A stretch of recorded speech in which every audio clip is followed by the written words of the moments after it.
Well, hello there, ladies and gentlemen. Welcome aboard to WOR. This is the Legacy Division. It is myself, Jota, alongside Kotskis again tonight for what is going to be, I'm sure, a magnificent race ahead in the sunshine of Mexico. It is going to be a fun one. Usually Mexico brings all the spicy affair. Kotskis, nice to be alongside you as well. Sending our best wishes to Joseph, by the way. Would have been the commentator tonight. Got himself a little injury though, so we're all thinking of you, my friend. Mexico always brings a bit of a spicy affair, as I said. It's always going to get a little bit intense down there. Question is who's going to be on top? Because if it's anything like the last races have got to go by, ET8 are in form. Absolutely. I mean, ET8 completely dominant over the rest of the field. Last couple of rounds, they have been the ones in form. Well, you never know. Someone could spring a surprise, and Mexico is a place where they can spring a surprise. It's just so different in everything that it can offer that you could be surprised. For example, Sector 1 completely different to Sector 3.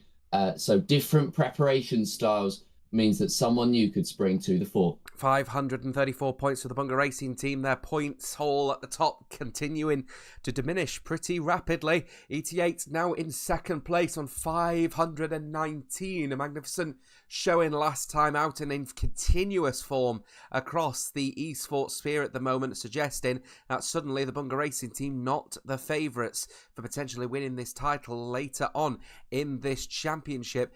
Beneath them, though, the championship defenders, Team Shizou, just ever so slightly creeping on the front two, and CPI as well. Don't discredit them on 481, just tucking in behind as well. As we said last week, performance-wise, another cracking win for ET8, right at the breath at the final corner, taking that win out of Shizou Oscar's hands, and Shizou still without a race victory this season. The defending champions not having a bad season per se, just not championship winning form at the moment for them, with BRT in third place with Owen. His teammate Joe Murphy, though, absolute stinker of a second stint, and all those safety cars at Las Vegas Grand Prix saw him fall all the way far as low as 14th place. Good showing, though, from TRT and TTM as well, 5th, 6th, 7th, 8th respectively for them, and Grand Track 10 also 9th and 10th. Good points haul for them through Kiki and Quartz.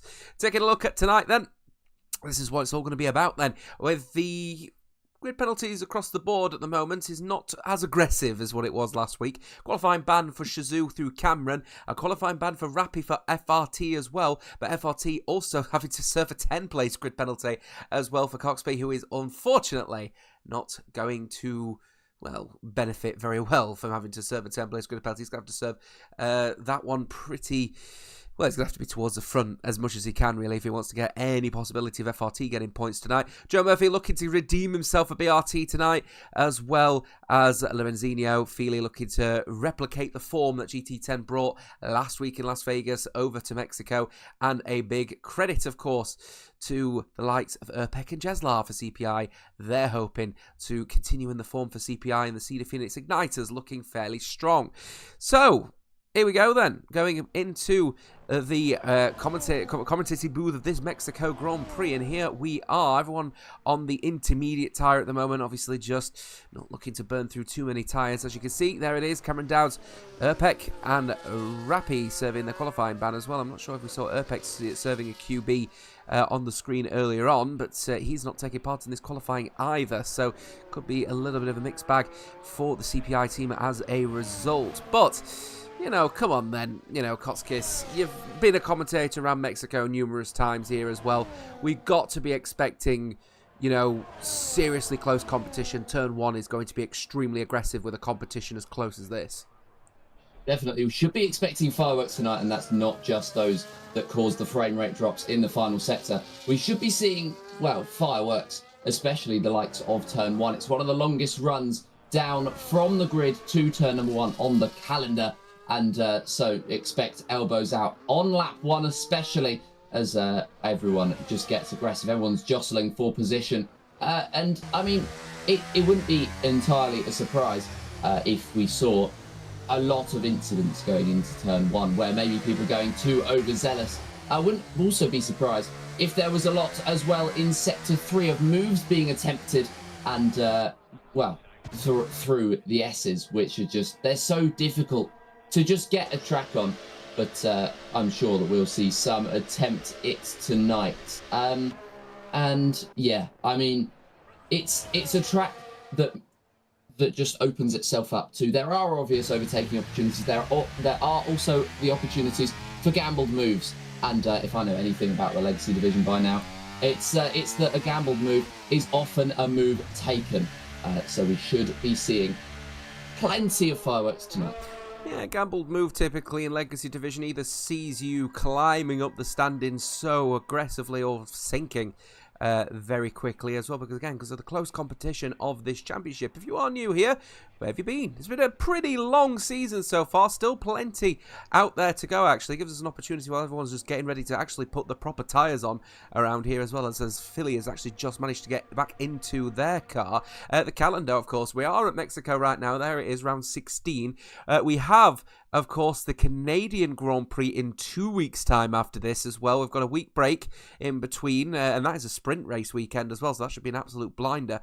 Followed on by Texas before we then eventually arrive into Japan for round number 19 and what will be the final stint to determine the champions of Season 5 of Legacy Division and join the likes of the Fury Racing Association, Team Shizou, and, you know, F7R and PSR. You know, the question is who is going to be the person on top? And as we said, as people are just getting themselves ready, another very quick look at those standings.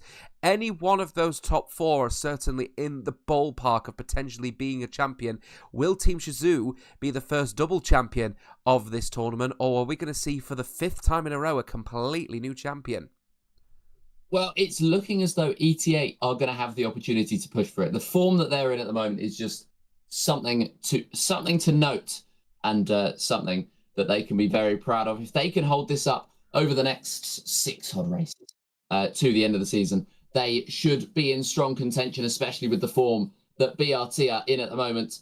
And this sort of race, this sort of round is the opportunity for Shizou and CPI to just let everyone know that they're still there and they're still ready to fight at the top on 487 and 481 points respectively. They're only 50 points off of BRT at the top of the standings.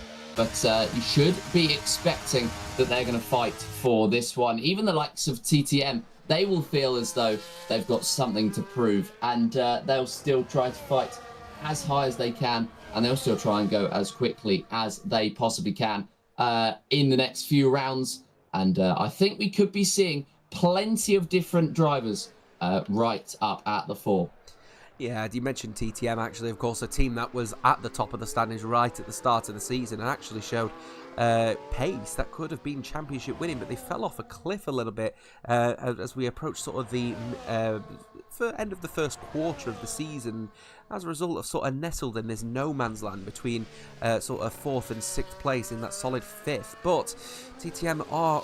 well, they've got these visions for something stronger. Oh, just keeping an eye out there on Nassim, who gets a big rear lockup and ends up turning the car straight into the wall. He's lucky to still even be part of qualifying, because that was one hell of a hit into the wall, straight into the pit lane. Fresh set of boots and a fresh front wing, please, for the Project Aversio Racing driver. The Maltese team, a bit of learnings to take for Nassim in that one.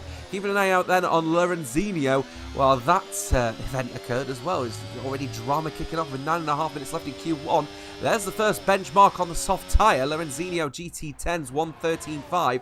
Expecting lap times to be a bit quicker than that one, but TRT couldn't beat it. 13.9 for Samuel Barker. Keeping an eye on Joe Murphy. He's a fan favourite, and then losing the rear ever so slightly as he gets up on the curbs. A very low car for this particular event, so even looking at curbs will upset it. And even with the tank slapper, still 2/10 faster with that 13.3. Yes, what a time for Joe Murphy right up the top of the standings. And he's just sending signals to the rest of the field that they are not just there to be rolled over. Of course they're not. They're BRT. They are the championship leaders at the moment. And well, I mean, they've had to work hard to get there. Drive people in chat talking about how they were unlucky in Vegas. I mean, absolutely fair enough. They were. But sometimes you've got to earn your own luck, and you've got to earn your way up at the top, and that's just not. It's not been the case. Enzo Sabaton going up to the top, beating out Joe Murphy by 0.5 tenth. And then Brian Bakar going up there as well. both the TTM men, 1 and 2 at the moment. Alpha Kevin goes in there in 4th place, so the times are coming down, and Joe Murphy's lap was looking under pressure, and it's been beaten by both the TTM men. Yeah, there's someone in the chat as well, actually, tech saying that, you know, they're unlucky in Vegas. Absolutely spot on. I wouldn't say the BRT slander is crazy, as a BRT man himself. Going to think that one, but at the moment BRT are not the team in form. You have to be candid about that one at the moment. And BRT 3rd and 8th respectively. Silo just getting in there. Jeslar coming across, but Shazoo Oscar showing his muscle with a 13-2, first 13-2 of the day. But TTM showing that they've got some serious pace, and they've got both drivers in very close proximity in this Q1 session.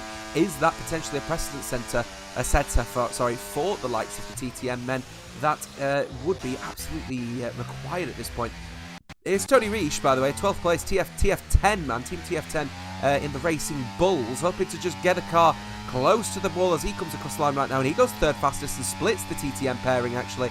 Very close margins between them as well, actually, less than, just a bit more, actually, sorry, than half a tenth, separating those 4 at the moment, or those 3 rather. In fact, yeah, it is a bit throw 4 actually, if you put Joe Murphy in there as well. So really, really close stuff, and that is the expectation of this particular championship, because at the end of the day, it's the legacy division, and you never see drivers really run away with it, unless you're Otis Lawrence in Season 1, of course.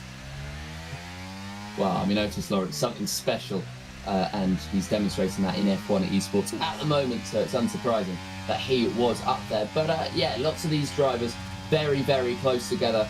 And well, it's only Q1. They can calm down a little bit. So it's, well, for these drivers, maybe the opportunity to just chill out, to just take a couple of seconds. But they're not taking that opportunity at all. And we've got a number of drivers in the .3s going from Silo down to Jeslar, 2nd to 7th. And I'm sure we'll be seeing a few more fill those grid slots, as we've got, for example, Nassim coming around the final corner, Brando coming around the final corner, 4 thousandths quicker than Oscar, and, well, Nassim going into the .5, so not quite the pace that he would have wanted, but TF10 Brando there, and Sergioli also only just escaping the .3s. He's 100th ahead of it as Azim goes even quicker, and ET8 once again 1 and 4. Yeah, ETA absolutely showing their pace as well. 5 and a bit minutes to go in this session on board with the Soul FRT is it Kobe? Is it Copsby? I don't know. We'll figure that one out later down the line. Either way, the FRT man looking to try and do the best that he can. He has also got to serve a 10-place grid penalty on top of the fact that his teammate has got to serve a qualifying ban. This is a real lockup on that Williams, so not looking comfortable at all. Oh, and his track extended as well, so he is really not finding comfort out there at the moment on the rear. And the well, let's be honest here, he's going to struggle a little bit now because there's no setup changes that are allowed on these cars, because of course the part ferme rule is now being applied. Here comes Nassim then. Remember, lost the rear at this particular corner earlier on as well. Chugs the car, very Fernando Alonso-esque like, and then cuts the corner, another one. It's a bit of a commentator's curse at the moment. I apologise to the last couple of drivers as well. I was going to go to Phil. Oh, he's revalidated as well. Sorry, guys. Here comes Lorenzinho then.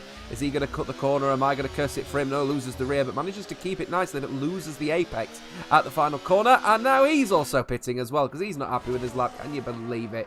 So that's the end of this particular set of runs, but one person a little bit out of sync. Of course, Samuel Barker, and this is needed as well because, of course, the bottom 2 drivers that are qualifying, that's 16th and 17th place, will be knocked out in Q1. Samuel Barker, 13.929. TRT are not the team in form at the moment. They had a good race in Las Vegas, but let's be honest, there's definitely a bit more pace in the Ferrari than a 13.9. Yeah, and I mean, at the moment there's a 13.9 and a 13.8. in the 2 Ferraris. So if Samuel Barker does get a time on the board, he'll be knocking his own teammate out. So it's, well, the worst case scenario for both. But Samuel Barker now, he has improved in that first sector by 3 quarters of a tenth. And he will be looking to improve even more in this sector. The second sector is so very difficult to get right.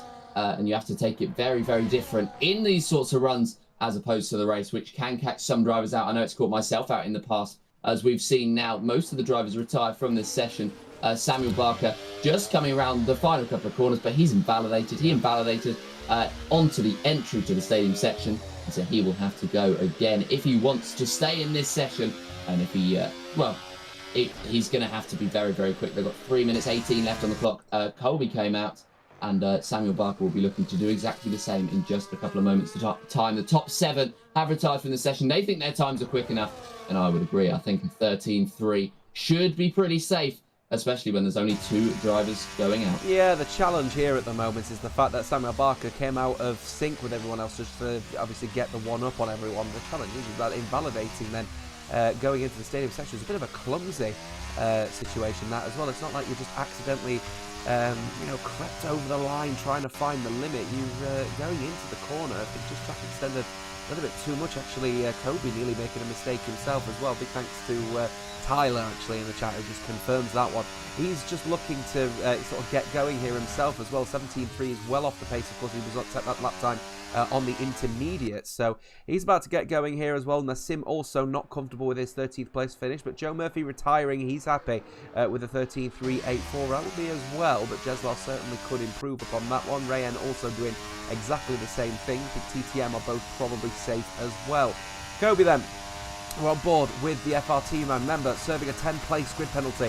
Whatever he starts in this, he'll be serving that penalty regardless. And of course, if he doesn't get any higher than 10, he'll be starting right at the back. Keeping an eye out then through the left-hander, then through the right-hander. Keep the car planted through there as well. A little bit of a higher car perhaps here as well. A little bit higher ride height for Kobe in this one, so perhaps able to take a bit more curb than maybe the likes of, let's say, Joe Murphy, we saw really struggling on those curbs earlier on in this qualifying session. Chucking the car through the right-hander, looking a bit more stable, maybe just a little bit of sideways action going through their tyres, potentially just starting to overheat, and they will be screaming through here as you keep the car and keep the foot planted through here. Maybe a little lift through these corners if you absolutely need to, but with the DRS open straight into the stadium section, hoping not to cross that white line as we saw that Samuel Barker did, chucking the car through the right-hander. Purple second sector apparently for Kobe as well, but losing the rear, and actually might have benefited him through there as well, because that is very well planted despite the rear stepping out and going sideways, but the car will now go all the way to the line. This might be close, you know, coming across the line right now.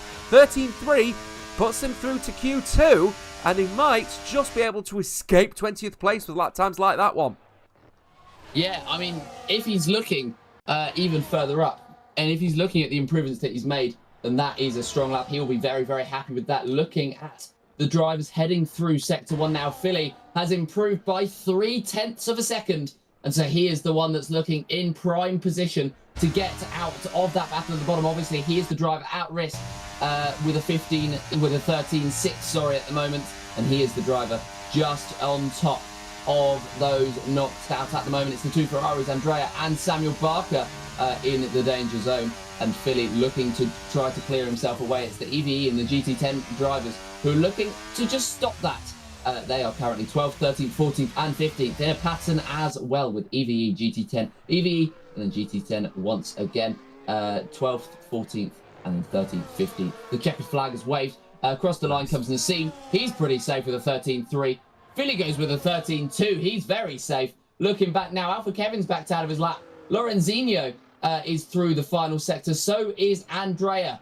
Andrea coming around the final corner then. What can he do as he comes up to the line? Is he going to be good enough to get into Q2? He moves up to P14. So that should be enough. Lorenzinho wasn't improving in the first 2 sectors. He doesn't improve in the third. So he is the first driver that's knocked out of this qualifying session. Samuel Barker up to the line, and he does not get through. So we've got our 2 drivers knocked out of the first session. Alpha Kevin, very lucky with an invalidated final run, that he's able to make it through to Q2. And that's what happens when you do clumsy mistakes. Samuel Barker had an opportunity to at least set a less conservative lap time initially, but then ends up crossing the white line going into the stadium section, and now he's knocked out of qualifying as TRT have lost one driver, GT10 losing the other. Alpha Kevin, after invalidating his lap, will be thanking his lucky stars. He's managed to get through to Q2, but Philly looking so quick for GT10 tonight, off the back of a good performance from the GT10, the Grand Track 10 boys in Las Vegas. Vegas, hoping to carry that over to Mexico. At least one of them showing the pace there in 5th place, as you can see. But it's at the moment,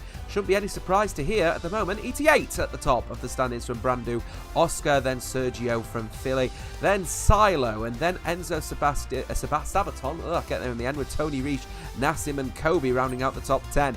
Rayan then is in 11th and Joe Murphy in 12th place. Remember, they set their soft lap times earlier on in this session, so a little bit out of sync with everyone else from Jeslar, Andrea and Alpha Kevin. There's Lorenzino and Samuel Barker are out. Cameron Dowds, Erpek and Rappi all serving qualifying bans. So, through to Q2 then, 15 drivers all ready and raring to go. This is the bit where we start to see potentially the 1 minute 12s be breached. People in the chat, 12.6 pole, 12.7 for Lando. Ghost says 12.6. I don't think it'll be as quick as that. The circuit looks a little bit green to me. I don't know if you agree with me on this one, Kotskis, but it feels a bit more 12.8, 12.9-y for pole here tonight. Yeah, it just feels as though it hasn't gripped up just yet. We'll have to see how the track evolution goes. And how much people just hammer into the circuit and rubber it in. So we could be seeing those times. But I think you're right. I think we will be looking at maybe the low 13s to get through. And then the 12.9s, the 12.8s, those sort of times, just to be really pushing for that pole position. But, I mean, I wouldn't complain at a 12.6, to be perfectly honest with you. I think the quicker they go, the better. But now they head out for their first Q2 runs. We've got quite a few coming out straight away. So a very interesting strategy. There are clouds on the horizon. And with all these drivers coming out straight away, is there an opportunity that maybe there is rain later on in the session? That's something that we're going to have to wait and see. It doesn't look likely at the moment. But with clouds looming, it's always a possibility. And with all the drivers coming out as well, pretty much straight away, you've got, how many is that? That is 10 drivers already on the circuit and another 2 coming out of the pits. So, yeah, very interesting that they're all going early on. There must be a reason for that. But, well, we'll have to wait and see. But the first bank laps are about to be put in Q2. And we'll see whether we are right, whether the track is still a little bit too green for those rapid times. But, yeah, we'll just have to wait and see. So, situation report, by the way. Oh, by the way, just before I get into that one, a weekly shout out to Cameron's dad, by the way, who was just tuning in to watch his son not qualify in this particular event. Of course, his team decided to put him under the qualifying ban, but we know that the Flying Scotsman has got everything in him to potentially forge a, not necessarily a last to first challenge, but a non-qualified to first challenge, and I think he's definitely going to be in the mix here, because from the bits that I know about him, I think Mexico's actually one of his stronger circuits, so it could be fun to watch Cameron Dowds tonight as well, so keep an eye on that one. Tony Reich is who we're on board with at the moment. First person sets a lap will be him, unless he invalidates. Going through then into turn 1. Again, the rear just not looking too bad, actually, in this particular one then, as he's just letting the car be extra pointy, a bit Max Verstappen-y. Likes to have a bit of a pointy front end, and he comes then to the left-hand side of this corner, wants to keep the cars planted as much as he can through here, losing the rear ever so slightly on entry, but well handled through here as well. Looks to me as if the car, I see just losing the rear ever so slightly on exit, so perhaps we're going to see the car properly pointy on the front despite the pace here, as you can see, going through there and then through this left-hander, losing the rear but well caught through the right-hander, then through the left as he changes direction. Not bad at all for the Racing Bull. Tony Reich obviously going to be tucked in behind Silo. Silo tucked in behind rather Tony Reich, who's going to be setting the next lap for BRT.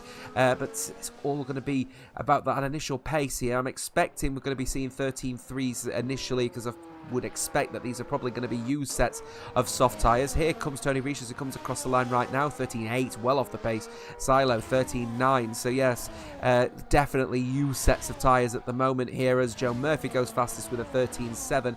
Keeping an eye on Rayan as well as Enzo Sabaton 13.5. Rayan comes across the line actually into the 14s with a 14.1. Down for Kevin going with a 13.5. Not a bad effort from the EVE driver. Azim only going with a 14.3. Again, used sets of tyres I think are the expectations at the moment. Kobe coming across next with Andrea with a 13.6. The FLT man only 10th fastest. 14.2 for him at the moment as well. Nassim and Jeslar both electing not to go out on this particular set of runs. Last person set a lap time over TF10's Brandu.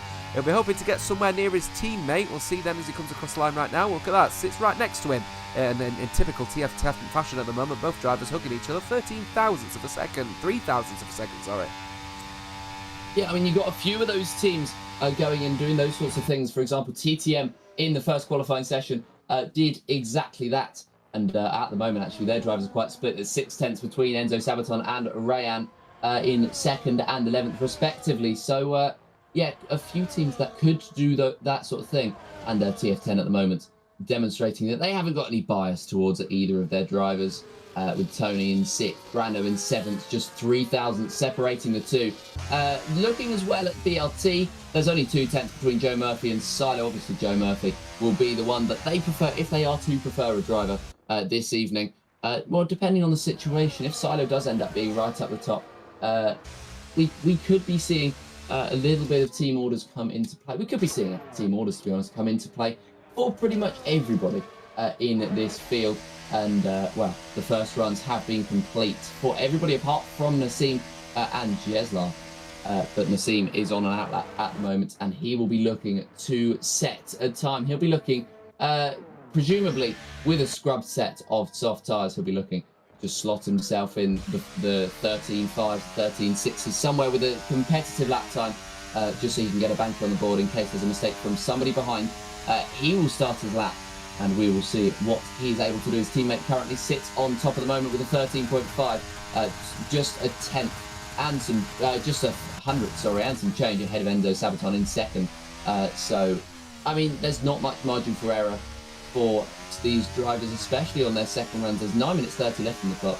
You presume that they're going to have 2 more opportunities for runs, and they're going to take their first opportunity now. Shizu Oscar coming out of the pit, and that is another BLT man coming out of the pit to try and set another lap. So they are going thick and fast the times, and hopefully they're going to come thick and fast down as well, and the changes are going to come pretty rapidly. Keeping an eye on Nassim then, of course, on an outlap, on a fast lap rather.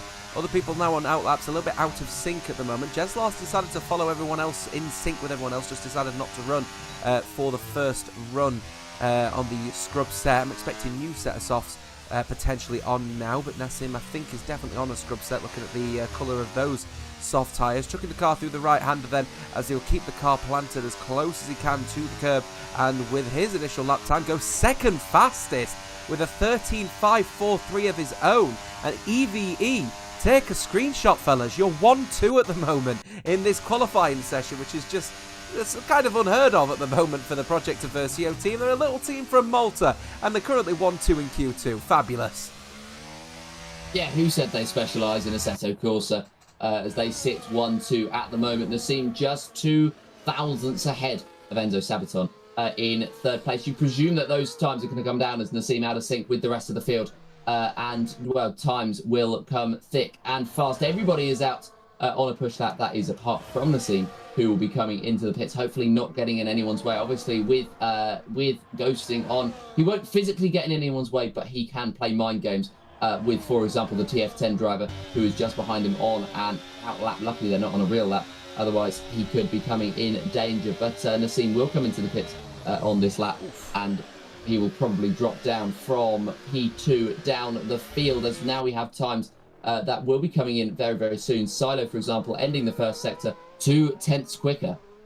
Yeah, Silo absolutely flying as well, so you may have just heard me say oof as you were talking there, Koskas, because the bottom line is Silo is absolutely flying. That first sector is blistering for the Bunga Racing Team driver. Bunga Racing Team kicks Sauber. The green mean machine is just looking to chuck that car into the stadium section. Oh, very well planted is that Ferrari power unit car, and then just wanting to just ease their way around here as well. First 12s coming in with Oscar with a 12.9. I said 12.8 would be pole. I think we might be touching 12.7s here, but 13.1 for Silo. So Team Shizu immediately showing their pace with Oscar at the moment and putting all of their eggs on him at the moment, and certainly all the eggs on keeping an eye out, all the eggs on the Cameron Dowds as well, of course. Keeping an eye on Enzo Sabaton also comes across the line with a 13.1 of his own. Azim 14.3 chucking the car through the right-hander. ETA looking to continue with their good form at the moment. Silo, as we said, 3rd fastest. Jezlar is 5th on his first run. Rayan goes fastest for TTM though, for cracking lap with a 12.969. Nice. Azim comes across the line right now, and he goes 3rd fastest with a 13.0 of his own, so looking even faster at the moment. There is certainly more pace to be found for Philly, and he's certainly found 8/10 of a second, puts himself with a 13.2 but 8th fastest, and certainly looking over his shoulder. Here's Brandu and Tony Riche, or potentially Riche, I think I've seen in the chat earlier on. Keeping an eye out on Riche. He comes across the line, goes 7th fastest with a 13.2. Brandu looking to be closest to his teammate, not on this occasion though, and only 10th fastest, make that 11th, as Sergio comes across the line and goes 9th. Yeah, I mean, we've got times coming in now that are challenging what we thought the pole time was going to be, with Rayan and Oscar both going for a 12.9.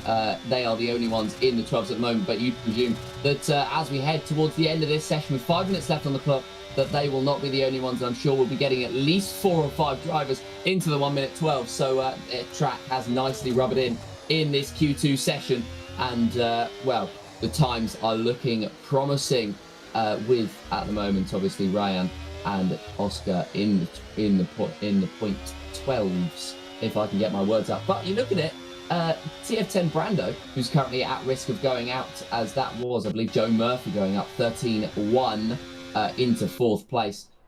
You look at the likes of TF10 Brando and Philly now, they've both got 13.2s. I thought that would have been enough to at least scrape through to the next session.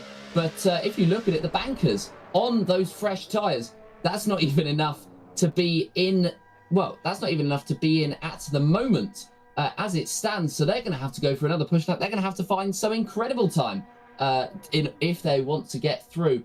And, well, Tony Riche just ahead as a 13.2 is, it's make or break whether you get a low 2 and a high 2 at the moment, with Philly 0.29 sitting in P11 and Tony a 0.20. He sits in 8th place. There's 4 places between the two TF10 drivers. There's 3 cars in between the two. And as we head now into the final runs, they're preparing. Rayan thinks he's done enough with the 12.9. I'd be inclined to agree with him. And I'm sure we'll be seeing Oscar and maybe even Azim come in or retire from Q2 as well as they get ready for their final runs. But everybody else, I think they could even possibly be in danger here. Well, that's the question on the points here, as Dirk in the chat as well. Nice to see from yourself, Dirk. Hear from yourself, Dirk, rather. I reckon only the top 3 are safe, he says. So he reckons that everyone up from Joe Murphy downwards is potentially at risk. And you know what? Not a bad call, because if you take a look at the situation, Joe Murphy, 13.135, Sergio in 10th with a 13.248. That's a pure indication that we've got 900ths of a second separating the differences. Apologies if you're hearing my controller went absolutely nuts on the fact that Joe Murphy's just been pitted. You know, that tells me 9/10 of a second separating, you know, you being up in 3rd or 4th place to be knocked out of Q2 is a solid indication that it's going to be close, it's going to be risky, and the question is who is going to be the person that's going to want to get out there as quick as they can and just try and set the early precedent. Well, I can tell the answer straight away is a TTM driver. Which one it is though? Well, it's definitely not going to be Rayan, because he's happy with his 12.969. Enzo is immediately set out there, a little bit out of sync with everyone else. He thinks that this is just going to be enough, and the track evolution is not going to be that much more significant if he waits another 30-ish seconds. Either way, he's coming out. Tony Riche also doing exactly the same thing in 8th. Yeah, I mean, I think, to be fair, Enzo should be safe unless anything goes wrong. I think Enzo and Joe Murphy should feel pretty comfortable in those laps. I think the cutoff point will probably be Silo just down because of how close that we are going to get. And the fact that they are 300ths ahead could spell the difference between them being through and them being out. But, I mean, the track evolution has been pretty significant so far in comparison between Q1 and Q2, with obviously the times coming down to the 12.9s. As I said, more drivers, I think, will get into the 12.9s on these final runs. But I think 13.1 might just be enough. It's a dice roll, and it's a dice roll that Joe Murphy and Enzo Sabaton, Silo and Alpha Kevin as well, they do not want to take. And they do not want to take that risk as well as they come around the final sector. Enzo Sabaton around the final corner to start his lap. He did miss the apex around the final corner, but now he's got the power down and he's ready to go for a push. We'll see where he's able to go. We'll see whether he's able to match his teammate in the 112s. Will Enzo Sabaton. We'll see as he comes down now after the end of the first straight. Little lock up as he headed into turn number 1, but he looks pretty okay and he looks pretty set as he comes down now to the first sector split time. We'll see where this will be in comparison, and it will be an improvement by half a tenth. If he dips into the 13 zeros, he is pretty much guaranteed safe, although with the pace that some of these drivers have, you never quite know. As he now comes into the second sector, needs to keep it oh so clean, and indeed he does not. Enzo Sabaton, this will be his final time that he is able to set, and it's a 13.136. Yes, and that will be it for Enzo Sabaton. He won't be going any further, and 1,000th of a second slower than Joe Murphy on that particular lap. Joe Murphy actually going to be the next person to be able to set a lap at the moment, as you can see them getting out of the way. 25 seconds left in this Q2 session. Answers on a postcard of who you think the bottom 5 are going to be as it stands so far. Kobe's going to be starting in 25th place, as Joe Murphy has also invalidated his lap as well. So no improvements from him. Silo looking to try and get up there. Who's he going to be able to beat his teammate initially? Is looking fast in the second sector. Where is he going to be in the third?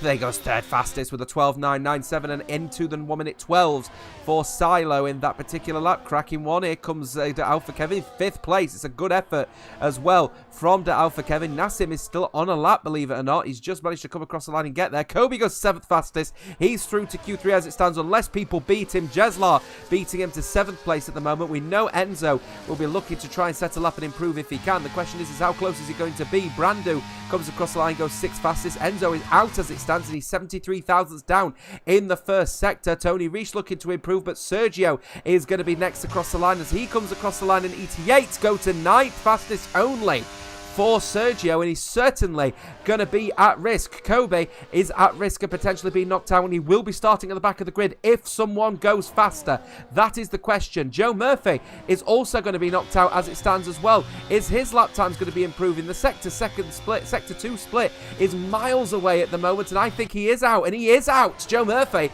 is out, and BRT have only got one driver through to Q2 as it stands. Enzo looking to try and improve if he can. Tony Reich is coming across the line. He comes across the line. He only goes 14th fastest, so the lap times are not improving. Wrong side of the bollard for Enzo Sabaton. Could be a penalty if people call him out. Joe Murphy is knocked out. The fake Irish Venezuelan man is absolutely livid. He chucks the car into the pit lane and retires from the session immediately. He knows that could be massive. BRT have lost a driver. The championship leaders have lost a driver in Q2. Yeah, not what they would have wanted, especially because there was so much pressure on this weekend. And, well, Joe Murphy is now out of qualifying. Silo, though, with the pace, he could be a lone man up at the top, with obviously him being one of only 3 drivers heading into the 112s with the track without the track evolution that we thought they were going to have. But we could be seeing a whole different story in the final qualifying session. But just looking at the confirmation there, that is Ryan Bakker taking that provisional pole position in Q2, and that is Joe Murphy, Enzo Sabaton, Andrea, Tony Reich, and Billy, the drivers out of Q2, with Kobe sneaking through there just by 4 thousandths of a second. Enzo Sabaton just 1 thousandth of a second off of Joe Murphy, and only 6 thousandths of a second off of 9th place, and only 8 thousandths of a second off of 8th. So that is how tight the margins are, and that is just something incredible to see. And if you're Joe Murphy or Enzo Sabaton, you are devastated that you're on the receiving end of it. Yes, that's the question, isn't it? Because you've got to look at that. 4,000 seconds separating between you being in and being out. And shout out to TF10 Dirk. He absolutely called it. He said Joe Murphy is at risk. And you know what? He was absolutely spot on in validating their laps they did. And out of Q2 they are. So we are now in to the final session. 12 minutes counting down from now. Answers on a postcard, folks. Let me know who your favourite for pole is and who you think and what you think the lap time is going to be. I think it's a bit of a weird one. I don't think the track is I think there is a little bit of evolution, but you can tell towards the end people are struggling to get a car around at the moment. So we may see a 12.7 for pole, but let me know what you think in the chat. Kotskis immediately out the blocks. Any specific favourites for pole, do you think? I mean, I think both of the TTM drivers have had pace on the runs that they've had. But, you know, I'm I'm looking at Azem. I reckon he's going to be a strong contender. He's just gone under the radar with pretty quick times, with pretty quick times in the first 2 sessions, but nothing to shout home about. So I think he could be a pretty strong contender.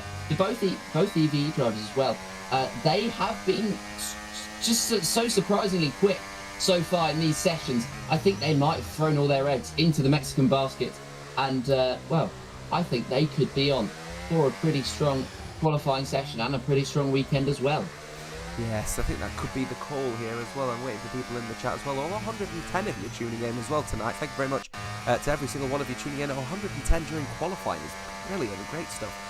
So, you know, immediately out the blocks, Oscar seems to be a driver that I think always sets the precedent at the front. That's what he's done, isn't he? He always seems to be at the front at the beginning of the qualifying session, but he can't quite find the pace when you try to go to the absolute limits. So I think Oscar initially is going to show the benchmark, but the question is then when it gets to the end of the session, who's going to be the one that's going to be clinical, the one who gets to the end? And that person, to me, at the moment, out of all of them, I have to agree, TTM seem to be the ones that are a little bit more clinical at the moment as well. So I wouldn't be surprised if Rayan ends up getting it tonight. But do not ever discredit BRT. They are championship leaders for a reason. Silo could really make it here and try and at least put a bit of pressure on those people behind them to try and say, right, you've got to fight us. We're not going to fight you for a title that we've already got one hand on the trophy for at the moment. So yeah, I have to agree. I think TTM are going to be up there, but it wouldn't surprise me if Silo just finds that extra 100th that sees him climb to the top. We'll have to see. Either way, we've got plenty of racing still occurring at the moment now, with all of the drivers getting on with their laps. We're keeping an eye out at the front of the field. I believe it's a Red Bull that is currently at the front. Pardon me, sorry, it's a Racing Bull rather, in Brandu. He's the first person to set a lap. Of course, purple in the first sector, but beaten immediately by Silo. So I think Silo is probably going to end up going faster than Brandu on this occasion. It could be a used set of soft tyres as well. Remember, we'll have to see as they just gets that car over the curb and as close as he possibly can to that start finishing line. 13.5, definitely a used set of soft tyres, and once again beaten by Silo by a considerable margin. 12.7, is that a new set rather? Azim is up there with a 12.79. I said that Shazoo Oscar could be up there, but it could be a used set of tyres. If that is a used set of tyres, 13.0 is a valiant effort indeed, to say the least. Jeslar once again electing not to go out in this particular part of the session, falling out of sync with the likes of Sergio and Rayan as well. So 12.7 initially out the blocks, Silo, but definitely not much to read into. There's got to be a mixture, I think, of new and old soft tyres out there. It just appears as though we have just such significant track evolution between the sessions, but in the session itself, we don't actually have that much. And so I think a 12.7, from the looks of things so far, from the way that these qualifyings have gone so far in this one here in Mexico, I think Silo and Azem have set pretty strong laps, and I think Oscar probably was on a new set of soft compounded tyres. I think everyone else, though, surely were on used, with Brando 5/10 off of Oscar's time. We'll see where Jeslar and Sergio are able to put themselves, and Ryan Backer only just coming out of the pits now, so he's slightly out of sync with everybody else, and so the TTM man it'll be interesting to see where he goes, especially with the track evolution that I just mentioned. Does it evolve in this final session? We'll have to wait and see, and we'll have to see what time the Red Bull is able to put in. But now everybody back into the pits. They're going to get a new set of boots on, and they're going to go out once again. 7 minutes 30 left in the session, and well, there's a lot of time to find on the board. And I think, well, if a 12.7 is going to be the pole time, it's been set pretty early on in the Q3 session for it. Tom Roberts in the chat as well, saying one hand on the trophy with a bunch of crying emojis on this one. All right, maybe not one hand on the trophy as such, maybe just a pinky finger perhaps that they may have had earlier on in the session. But you can feel that the pressure is certainly on there. But as a Team Shazoo man myself, as a Team Shazoo person yourself, my friend, get a race win and try and get up there, please, pal. That's all I can ask. Rayan on an out lap at the moment, but Jeslar and Sergio on their laps, keeping an eye out on Sergio, who's trying the hardest to get in there with a 27.8 initially out the blocks for Sergio, trying to put Silo under pressure. Fresh set of boots, of course, on that Aston Martin. Will he have enough time to get around and have another go, I wonder? 6.5 minutes to go, get around about 2 minutes. Yeah, probably has enough time to have another go at this one, but it might be a little bit of pressure on the Aston Martin. Keep an eye out on the right-hander, then the left-hander, as he'll come across the Sector 2 split with an initial Sector 2 split, 54.690.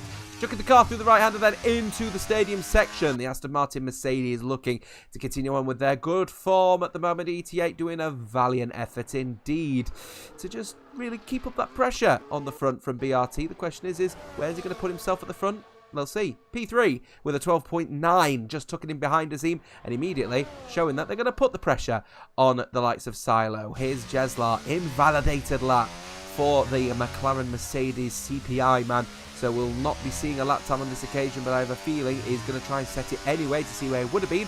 12.991 would have put him in P4 with the lap time beating Shizu's Oscar.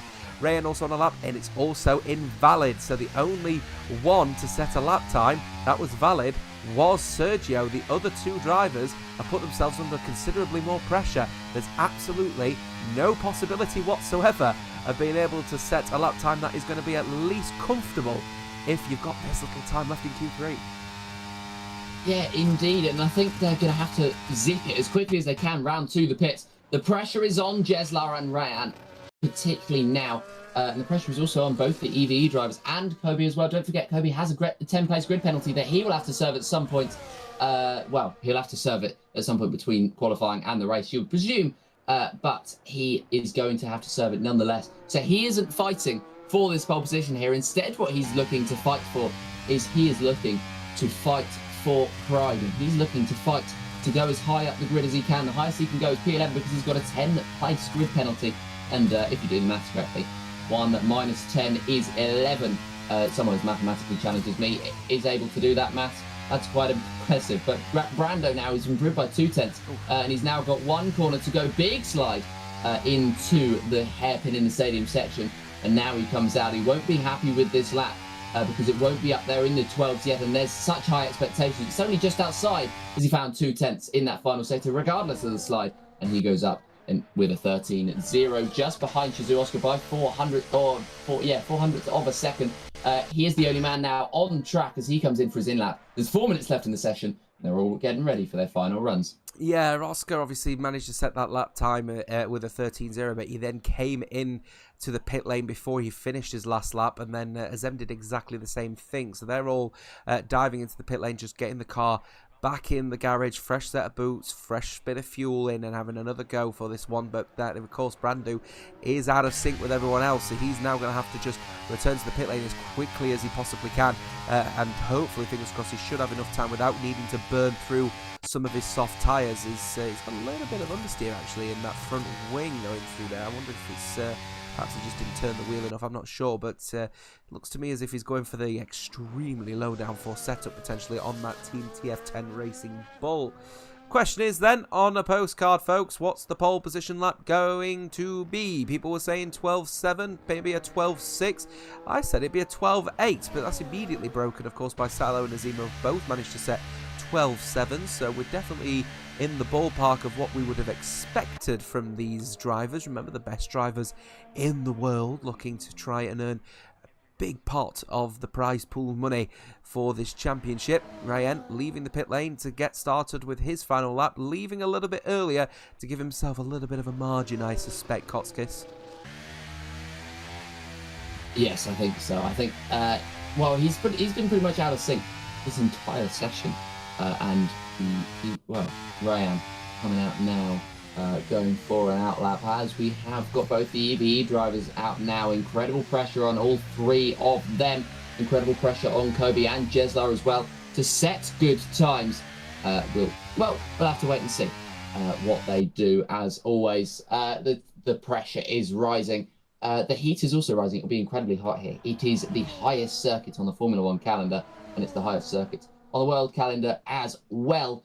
So the drivers will be feeling the heat. The only drivers still in the pits, Silo, Sergioli, and, Brando's just come out of the pits. So it is just now Sergioli who's just exiting. They're all out on the pits. 1 minute 41 left on the clock. We think that to get the adequate tyre preparations, it's going to be slightly it's going to be slightly difficult for the likes of Sergioli to come around. They're going to have to maybe leg it in the final sector if they are able to get through, although the final sector does pertain itself to warming up the tyres, or the second sector, rather, pertains itself to warming up the tyres quite well as well. So we'll have to see. But now, Ryan is on a push lap, his only push lap of this session. There is incredible pressure on this one. Both the EVE drivers coming around the final couple of corners, just over 1 minute left in the session, and it's now or never. Nassim on a lap then, just starting. Alpha Kevin also doing exactly the same thing, and Jeslar just starting his lap. But we're currently on board with Rayan. He, of course, left the pits a little bit earlier than everyone else, so he's got a little bit of free air to just have a go at this one. And no surprises. Oh, losing the rear, though, going through that corner as the tyres are just screaming at him through this corner. You can see it screaming at him, actually, at the only at turn number 3, turn 4, actually, because the car rear just not looking comfortable at all. Into the stadium section then, really pointy on the front end as the rear just steps out, locking up the front left. May not actually be a bad thing at the moment for that Red Bull. Keeping through their final corners, Rayan looking to just try and set his first and probably only lap of this race. P3, 12.893 is not a bad effort from the man that I said would be on pole position. It's just unfortunate that his team didn't quite get that pit stop strategy right at all, to be perfectly candid with you. EVE, they have been a team that have just slowly creeped up their form in this particular championship and not doing too bad themselves. We'll see where this double Q3 appearance will get them. It's only P7 in the end for Nassim with a 13.1. Will Alpha Kevin be anywhere near him in the end as he comes across the line? He will improve with a 13.4 in the end. That's a 13.9 due to invalidation. So he'll start at the back. Kobe will be starting P19 as it currently stands at the moment. Silo still fastest with that 12.747. Azim does not improve. He stays with a 7.90. But Kobe comes across the line 1.71 for himself here. And he stays only in 9th fastest. So this is critical here. But Kobe not doing the best effort at all. And only going P19. So that will be it. As Silo goes even faster with a 12.722. Brandu comes across the line 12.867.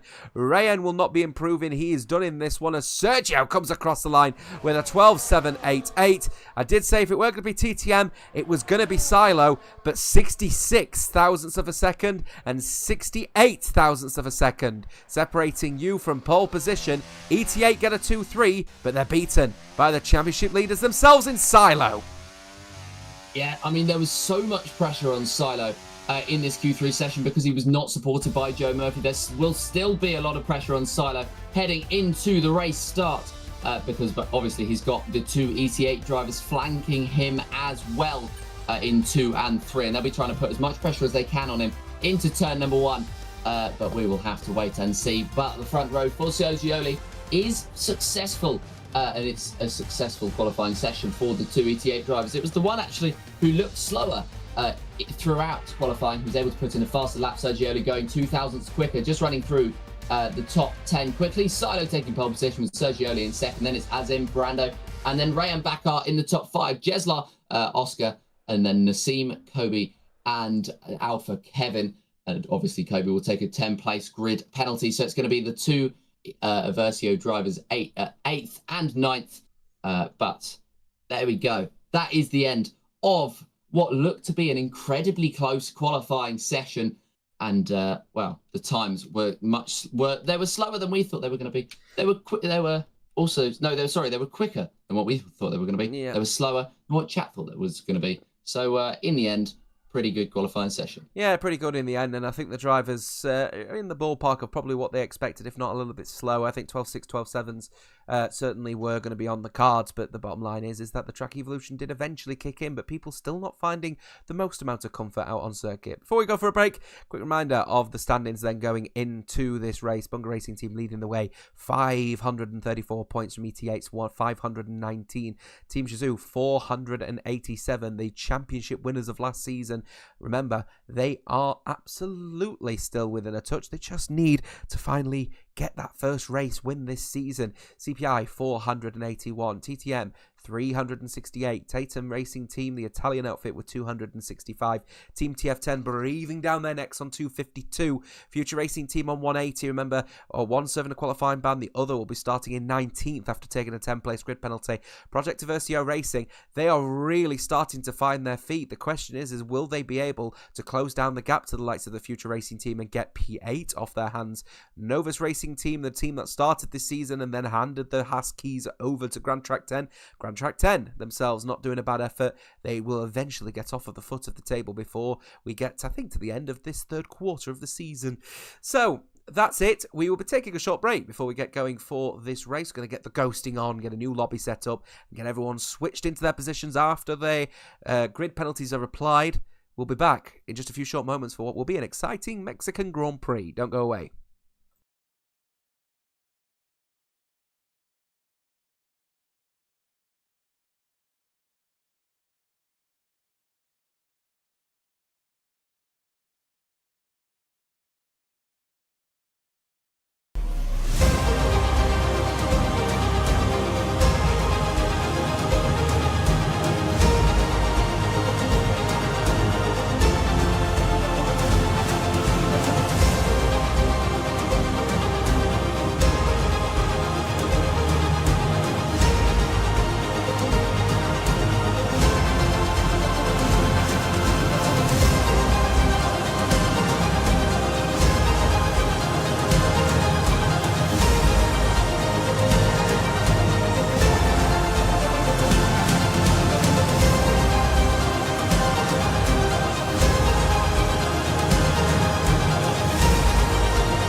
Alright then folks, we're getting that new lobby set up, so we'll be back in just a few short moments when everyone gets ready for what will be an intense Mexican Grand Prix. As I said, don't go away.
We are still here, folks. We're just waiting for a couple of drivers to get into the lobby, get into their car, and then we will be setting up the grid for what will be an intense Mexican Grand Prix. Don't go away. We'll be back in just a few minutes' time.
Good evening then, ladies and gentlemen across the world. Welcome aboard to WOR. Welcome back to WOR. This is the Legacy Division. We are coming at you live from the Mexican Grand Prix, and it is myself, Jota, alongside Kotskis tonight for what will be, I'm sure, a very intense Mexican Grand Prix. Kotskis, a few grid penalties to be applied, but the drivers are getting themselves ready and raring to go for what will be, no doubt, a very spicy affair.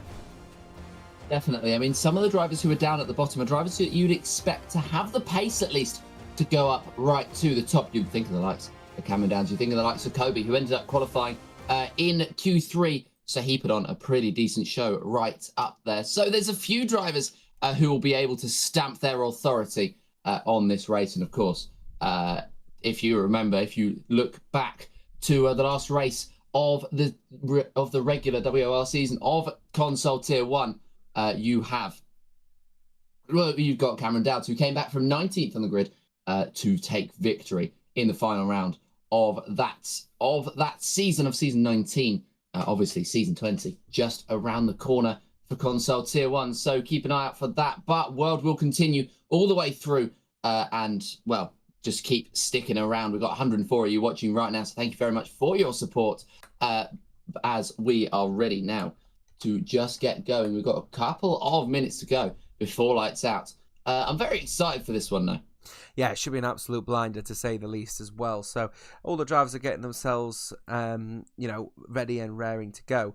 Here is what we know of the grid then anyway. Generally, we know that P9 has been handed straight back to De Alpha Kevin, of course, because we know that the 10th-place grid penalty for Kobe has been applied. So he falls as far as P19, but then, of course, other people end up taking the position off him because other people have got to serve their qualifying badge, means that he ends up jumping up to P17. So that's the situation I think we are in at the moment. So the situation report is as follows. Pole position is going to BRT Silo, but Sergio and Azim, both ET8 men, are currently the people that, let's be honest, the favourites in this particular one. That long straight going down into turn one, you're going to have Azim getting the toe from Silo. Sergio is on the clean side of the circuit. That means that he's going to have potentially more grip. So there is going to be an all-out war, and the ET8 boys will have potentially control of this race going into turn one. How beneficial is that going to be? Because yes, P1 is P1, but your second pole by far is P3 at a circuit like this. Yeah, I mean, especially with his teammate in P2, the man in P3, looking so very strong and so very ready, that being Azem, to just attack and launch an attack on Silo into turn number one. Longest stretch down to turn one in the entire calendar. And so it will be a very long time for Silo just to lose that, well, because he's obviously offering up a slipstream to the cars behind, just lose that opportunity right at the top. And yeah, pole position, probably not where you want to sit at Mexico. It's probably one of the only tracks where it's actually more beneficial to qualify in P3. So maybe it was an intentional move from the ET8 drivers. So this is the block at the moment as regards of the people in the front three, the ones that are going to be leading from the front, but don't ever discredit fourth and fifth as well. Brandu, TF10 would absolutely love to take another race victory this season, and then Rayen has got a point to prove as well for the top tier motorsport team in P5. Keep an eye out then towards the midfield though. Joe Murphy promoted to P10 after qualifying bans. He is in a real pickle at the moment because he could not get out of Q2. He now is in P10, right in the slap bang middle of what will be a very tight compact of race between turns 1 and turn 3. If you are a championship leading team that's falling out of form, Joe Murphy has got to be careful, hasn't he? Surely he's not going to be a hero going into turn 1. Yeah, I mean the only saving grace for somebody down there would be to try to be that hero and to try to send it. But, I mean, I don't think he necessarily needs to on that run down to turn number 1. I just think he just needs to manage himself and just his pace will just take him through because he is an incredibly quick driver. And it's just the fact that BRT need to work their way back into form. Now, they need to perform their way back into form. And the only way they can do that, really, is by doing well. And if Joe Murphy can just fight his way through the field and slice his way through every one of the drivers ahead of him, he will be in a great position. He'll be alongside Silo right up there. 100 of you just creeping in for this 30-second break before we get going for this Mexican Grand Prix. Question is who is the favourite to win? Surely ET8 are the favourites for this particular race. They have the team in form and currently a team in second and third place going in the longest straight going into turn 1. So answers on a postcard, but which one of the ET8 boys is your favourite? And if it's not an ET8 man, who is your favourite for the race victory? Let us know in the chat. A couple of seconds for yourself here, Kotskis. Any favourites? I mean, it's got to be the 88 drivers. I think you can't really look past them. But, I mean, chaos always happens here in Legacy Division. So it could really be anybody. I mean, I'm looking at Cameron Dowds as well, and I'm not counting him out. But we'll have to see as we go to Lights Out. Yeah, Cameron's dad in the chat as well will be certainly keeping a very firm eye on his son, who will be had to serve a qualifying ban for Team Shizou. He is a man that I know really likes this circuit, so it would not surprise me if he is potentially in the mix as well. And what a first victory it would be for Team Shizou if Cameron Dowds was to end up taking that first victory from here. We'll have to see. We're counting down the lights. It's 1, it's 2, it's 3, it's 4, and it's 5 lights. It's 5 lights, and they are a go. The drivers, here they are. Silo down the outside line, of course, is going to have the dirty side of the track. He might have to contend for a potential attack immediately from the ET8 boys, who Azim is getting a nice tow from Sergio, but in the end he's getting squeezed off and potentially boxed in. ET8 not getting the best start, but he will have the dive on the inside line, will Sergio on this occasion, but Silo is able to defend it going into turn 1, and if anything, actually Azim is under pressure from Brandu. TF10 looking very strong. It's not been a good start at all. More people at the back going for their own little tank slappers, but keeping an eye out on this battle for P3. Azim is trying to push here Brandu around the outside line. He's going to have to go, but he will have the inside, will Brandu, and on this occasion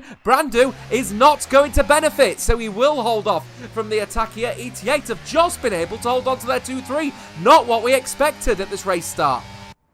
Absolutely not. Silo performing incredibly right at the start to hold on to that race lead. A couple of incidents further down saw Jeslar just lose the rear after trying to pressure further up, and then both of the Ferrari boys dropping right to the rear of the field, not too far off the field, but not what they would have liked to see, especially considering that they qualified P12 and P16, so not what they would have wanted at all. But at the end of the first lap, Silo goes wide out of the final corner. The opportunity is offered up to Soji, only he doesn't take it, as Silo almost sends himself into the wall in the final corner, but he's still going to hold on to this lead into lap number 2. Yeah, keep an eye out then on what's happening as regards of the position switchers. Oscar and Nassim have gained a position each because Jeslar fell from 6th to 8th, but he's now battling hard here potentially as well. I'm looking at who's going side by side. By the looks of things, it's Urpek with Joe Murphy. Joe Murphy, another one who lost 3 positions, started in 10th. He's now down in 13th.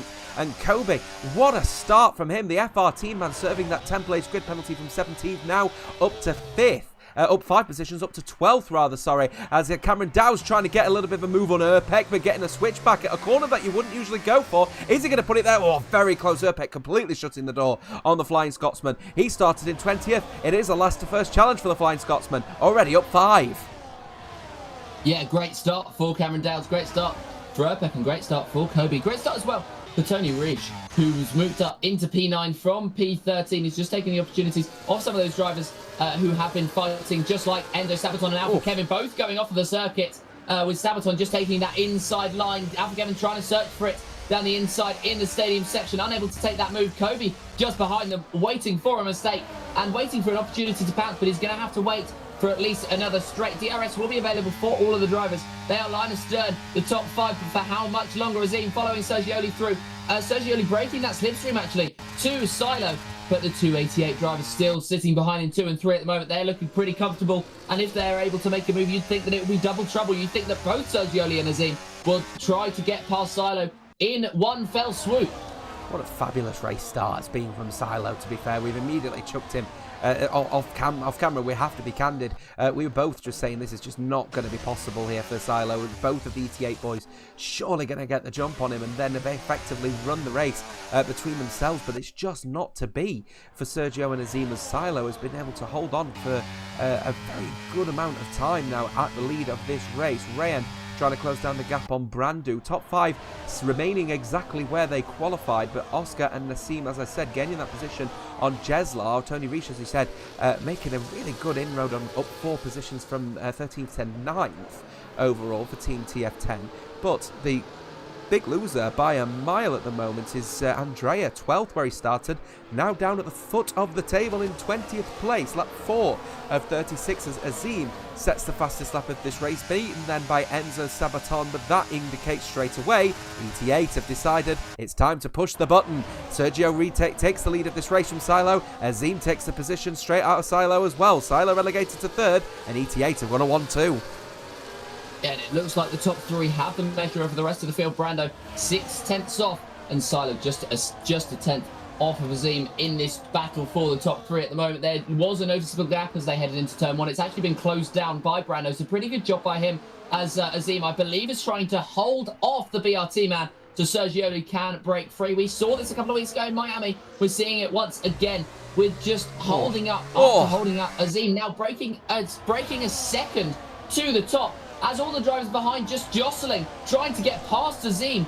You've got Rayan Bakar almost pushing Brando through, and surely there'll be moves made here as Azim still holding up the field. Silo sitting behind, just a whole pack sitting behind. Rayan Bakar almost going into the back of Brando, but they're also incredibly close together. Yeah, so ET8 have elected now to sort of do this a bit of tank here, where they've let Sergio run riot here. Oh, it's a mistake from Azim. The last thing Azim needed to do when defending like that is for you to make a mistake and leave yourself vulnerable for an attack. Silo surely going to get this move done, and in fact it may even be more damage for Azim. He loses 1, he loses 2. Is he going to lose 3? Rayan going down the mix on the inside line. Now he won't on this occasion. There, the mistake, the critical mistake. ET8 holding off to let Sergio run his own race, and then just that one little tank slapper is enough for Azim to now have to battle it out to try and hold on for P2. Instead, he's now flipped that 2 into a 5 as he's now down to 5th. Yeah, not what he would have wanted at all, and now he has to just race back. The strategy will have changed completely, and with Sergioli only 1.5 seconds ahead of Silo in second, it's not looking good at the moment for the ET8 strategy, and it's looking ever greener for Silo and for BRT. He's been so quick across this whole weekend so far, and 5 laps into this one, he's looking like the fastest man on circuit at the moment. His teammate trying to force his way through, but still stuck in P11 is Joe Murphy, and you would imagine that he's not going to be able to contribute much to this battle for the lead at the moment. I mean, as we head now onto lap number 6, they're all so very close. They've spread out though because they're not being held up anymore by Azim. Speaking of Azim, he's going to try and make a move on Rayan Bakar, but that is before Oscar tries to make a move on him. They are all so close. Brando moves past Silo. With that DRS, he moves up into second. It's now 1.2 seconds, the gap between Brando and Sergioli. So the top 2 could be fighting over DRS very, very soon. Silo gets a great exit, but Brando with that DRS just breaks free. Enzo Sabaton getting through on Tony Risch. He could try and make a move back around the outside. Not quite. He's going to switch to the inside, but not quite there as well. And he's just going to slot in behind. Yeah, a little bit of wheel banging saw Tony Risch end up getting forced off of the circuit. Cameron Dowds up to P15, make that P14 as he gets the move done on Kobe, who's not having the best part of the second part of this stint, now down to 15th place, a couple of positions up where he started. Urpek getting a good jump, actually, to be fair. Him and Cameron Dowds are in their own little scrap earlier on in this race, but he's found a little bit of pace. He's now up to 12th with Cameron Dowds up 6 positions to 14th and looking to at least get into the top 10 for this race, but a safety car certainly could bring his last to first challenge into life. That is for certain, as we are just about to start our 7th lap of racing. At the front, Sergio leading the way, of course, gap now 1.4 seconds and shrinking,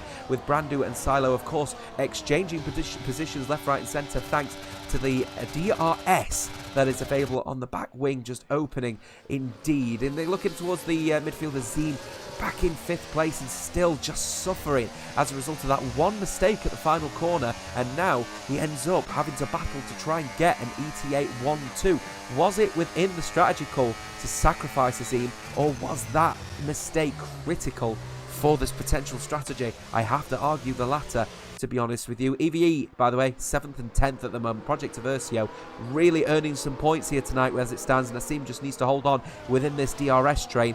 And don't forget, GT10 are going to get a point as well in 15th, but there's more pace in Philly than P15. I know that for a fact. Yeah, you'd think so. I think both the GT10 drivers have shown more pace this weekend than 15th and 16th would have you know. Kobe as well, by the way, coming into the pits on the last lap from very early switch onto the hard compound of tyre, and now he's got a lot of clean air. He's got 19 seconds ahead to his teammate Rappies, and he's just going to try and make the extreme undercut work. We'll see now as we head on to lap 8. No one else coming to the pits, no one of the major players, but Silo has managed to gain that DRS back on Sergioli. Cameron Dowds actually is one of the major players. He comes into the pits, so does Rappies, and you'd think these are regulation stops. There is moves being made, as that is Rayan Bakar just seeing off Azim, who's trying to put a lot of pressure on him, trying to force a mistake and trying to force a gap to be opened up on the Red Bull ahead. To no avail so far for the Aston Martin on the Red Bull, but you think they're going to have to go again on the next lap. But yes, Cameron Dowds going for a regulation stop. He's going to now start fighting with Kobe for that P18. So this strategy might not work for either of them, because now they're just going to have to fight away. They're going to have to work together as a team, though, if they really want to make it work. Otherwise, they will just be left to rue their decisions. Brando's almost lost the DRS to Silo in P3 at the moment, with the top two just breaking away. Sergioli's had decent pace so far in this race, but nowhere in comparison to Silo. Keeping an eye out on Rayan at the moment, trying to close down that gap on Brando, but Silo managing to finally get back in the DRS of Sergio. ET8 strategy has completely fallen off a cliff as a result of what is such a simple mistake to make. Let's be honest, everyone has done it, but it's such a critical error from the team that are currently in form at the moment, as more people elected to come into the pit lane. Silo retakes the lead of this race as BRT return to the front of the field. Brando, Rayan holding positions, and Azim so desperate to get this move done on Rayan at the moment, but Rayan is such a fabulous driver to watch, and I've got no doubt that he's going to be defending like a lion at the moment versus Azim. Nassim also in the mix as well for 6th place EVE. Not doing a bad effort, to be honest with you, as well. Out of those on the hard tyres, remember, Kobe pitted 2 laps ago, so he was the oldest hard tyre. He's only managed to make it back to where he started in P17, so the undercut not really working very well, as it usually doesn't in Mexico. The lead hard tyre runner, Team Shazoo Oscar, 15.6 seconds between him and Samuel Barker. Definitely going to be a few positions gained. Is he going to get into the top 6 though, I wonder? I think we could be seeing him, because we know how the undercut works so very well here on F1 24. I think we could be seeing him at least in that fight for the top 6. But we'll have to wait and see. More drivers will come into the pits. Nazim coming in. That is Rayan Bakar and Silo as well. They're making the switch. It's the hards for everybody apart from Sergioli and Azim and Brando as well. So both ET8 drivers going for a very long first stint. Yeah, very, very long first stint indeed. I think probably slightly influenced potentially from Kobe coming in, but he obviously was always going to pit a little bit earlier as well. Apologies, my vibrating modules on my controller are about dead, so if you can hear that, that is why. At the moment, though, ET8 now 1 and 3. Of course, a bit of a tricky spot here at the moment for ET8 because they can't double stack. They'll lose out big time as a result of this one, so they'll have to pit one over the other. The question is who's going to be who? Sergio's surely going to be pitted first. The challenge, though, is about Azim because he's going to have to stay out a lot later on a medium tyre, and as you can see, the front is not clicking and the rear is not clicking. I think ET8 have made a bad call here. I think surely they should have pitted about 1, maybe even 2 laps earlier to cover from an undercut. Looking at the way that everyone else has pitted, I would certainly agree with you there. With both ET8 drivers sitting out there, I mean, it's going to be very difficult.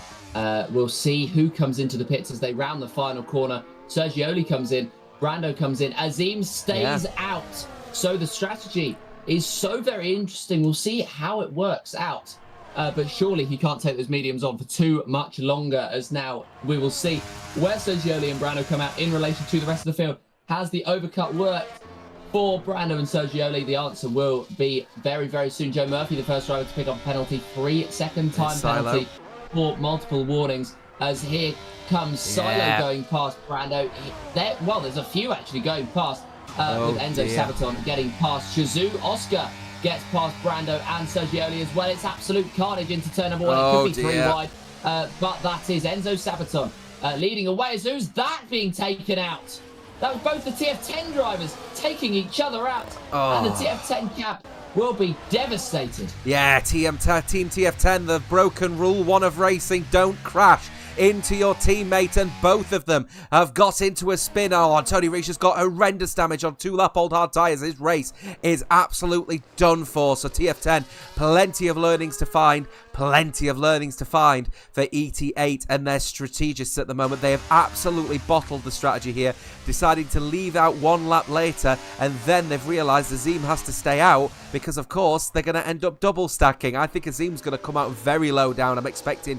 Wow, looking at this now, 18.1 seconds Silo and then 19, 20, 20. He'll come out about P6, P7 here, you know, and that is absolutely devastating for a team looking to close down on the likes of BRT and try and take their first title. They've won titles elsewhere, but this is the illustrious title that still evades ET8 at the moment, and look at them fall and fall and fall. I said be about P6, P7. It is P7 for Azim, and he then splits them and just gets in front of Joe Murphy, but that race strategy has fallen completely off a cliff, and all it took was a wiggle at the final corner. Can you believe it? Well, that's how close the Legacy division is. One little mistake has seen an easy 1-2 for ET8 drop into now what is a 4-7. And I know they've got the fresher tyres over the rest of the field. I'm sure it will sort itself out in time, but you can't see them fighting through that quickly. With the defences that some of these drivers have put on so far, you think of Rayan earlier on, how strong his defence was just to hold on to that position. And, well, he's going to have to look again. By the way, Cameron Dowd up into P9, Urbeck up into P10. So both of those doing very, very well from 20th and 18th on the grid, respectively.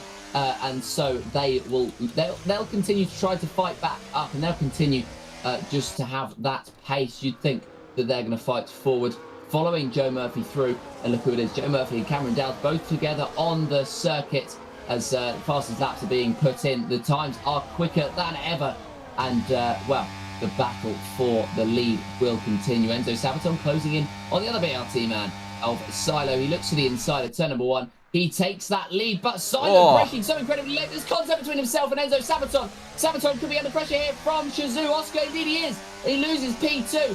Could be losing P3 as he and Sergioli ghosting inside each other. He holds on to it in the end, but Sergioli looking for another move. Could be making a late lunge here into turn number 4, but decides to back out of it. But Silo retakes the lead of the race, and now Oscar is the man sitting in second. The question by far here at the moment is what is going to happen next, because I can't quite determine what's going to happen at the moment. I was about to mention TTM are absolutely killing it out there at the moment. 3rd and 5th respectively is a really good effort from the British outfit in the Red Bull, but are they going to be able to carry those cars to the end of this race? Remember, Enzo pitted quite early on, and 4-lap old hard tyres may end up becoming a little bit of a problem towards the end of this race. We'll have to see, as I've just seen Luke. We're only 13 laps in, by the way. We'll make that 14 laps in this race, and Luke is already absolutely ripping TF10 to bits after crashing into each other and sending themselves to the back in 19th and 20th respectively. Shazoo Oscar trying to get as close as he can to Silo, but no moves being done. I think Silo, in his defence, is trying to defend as hard as he can, but did he encroach on the Red Bull and to cut him up is the question, and that could be a post-race penalty to consider for Silo, and if that ends up happening, even if it's just a 3-second penalty, with how close everyone is, he could fall as far as low as 7th or 8th place. That's the critical nature of this race and of this racing series. Everyone is so closely compacted that anything can happen, and it usually does. Exactly, so keep an eye on the Twitter. Make sure to follow us while you're here, by the way, on Twitter. I believe it's WOR League or something along those lines. But if you look up WOR, I'm sure it's likely to come up with a pretty big name in the racing scene. And, well, Legacy Division, one of the most watched leagues in the entire world. Ironically, considering the name. Looking on to lap 15 now of this race, Silo continues to lead ahead of Oscar in second. DRS will be available for the Shazoo man as he heads down the straight. This is a great opportunity for Shazoo. They've got one of their drivers in the lead and they've got one of their drivers in the mid-pack, but one of the quickest in the field so far, Cameron Dowd. But he could be coming under pressure. It's 3 wide as Oscar makes the lead of the race stick. Enzo Sabaton trying to hold it around the outside. Wow, what a move. For Sabaton, but he's around the outside this time and he's able to hold onto it. Oscar in second. Sergioli making the move on Silo. Rayan Bakard stealing a way through as well as they head to turn number 4. Silo sending it late on the brakes on Rayan. Can he hold on to it around the outside? The answer is going to be no. Rayan still clinging to that inside line. Big lockup for Silo, and he's going to be squeezed out. Azim's going to head his way through now, and he's going to squeeze his way maybe to the outside line of Rayan. What is going on here? For Azim, he almost made his way up to P4. Instead, he's been squeezed back out and he has to make the move once again on Silo.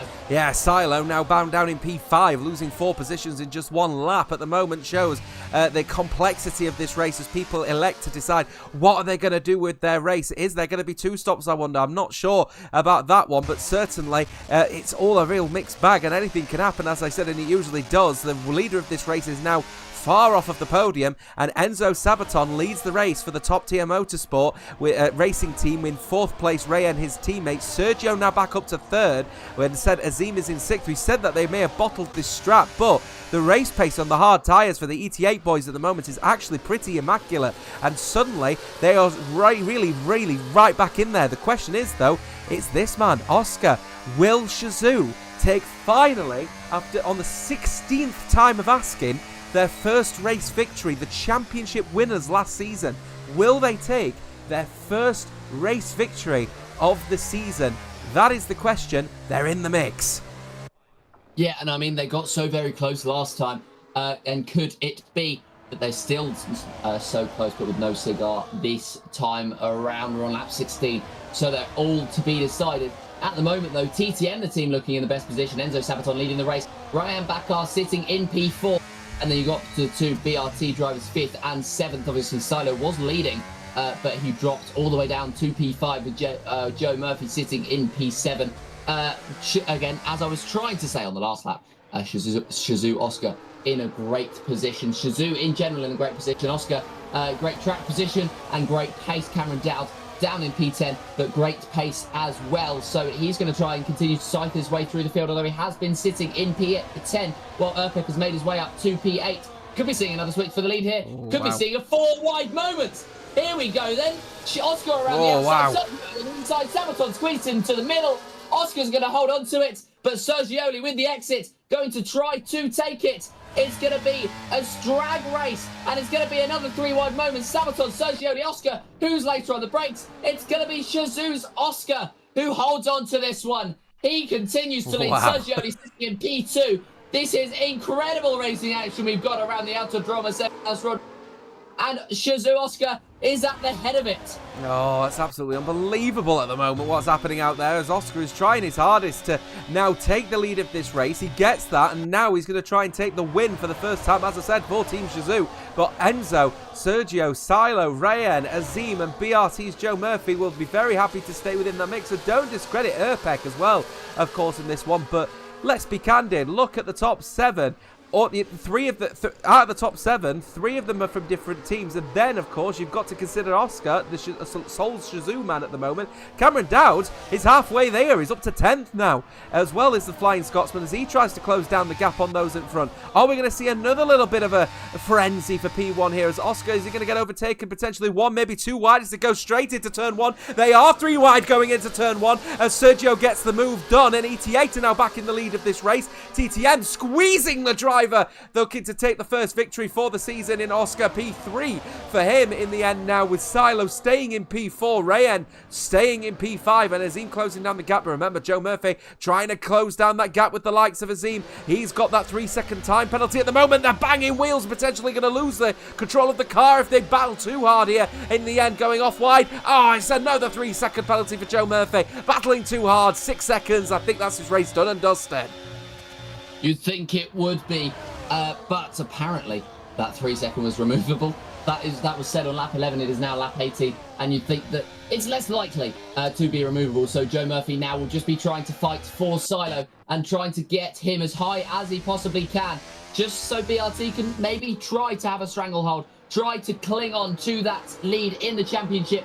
But at the moment, it's not looking so likely, and it's looking like ET8 and Sergioli, who currently leads this race, will be taking it back. He's built up a 7/10 gap to Enzo Sabaton in second, and now we're over halfway through this race, and Sabaton trying to close the gap once again. Urpek's made his way up to P7. He's ahead of Joe Murphy now. We're seeing a switch from maybe P3. Silo and Oscar making contact. Silo goes through. He's into P3. Oscar trying to get the move done back on the exit, but unable to, and he's just going to have to sit behind. There was contact between himself and Oscar, but we're between the Kick Sauber and the Alpine, but they're both just going to have to sit there. Nassim tried to make his way past Cameron Dowd. Cameron Dowd's trying to make his way past Nassim. It's about to 4 P9, and Cameron Dowd is going to come out on top of it. Looking right back up to the top of the field is Sergioli, who leads this one. The top 4 looking very, very feisty, and Ray and Bakar just waiting in the wings, waiting for a mistake to happen. Don't want to be that man, but remember, it was halfway through this race. We've just crossed over halfway through this race on lap 19 of 36.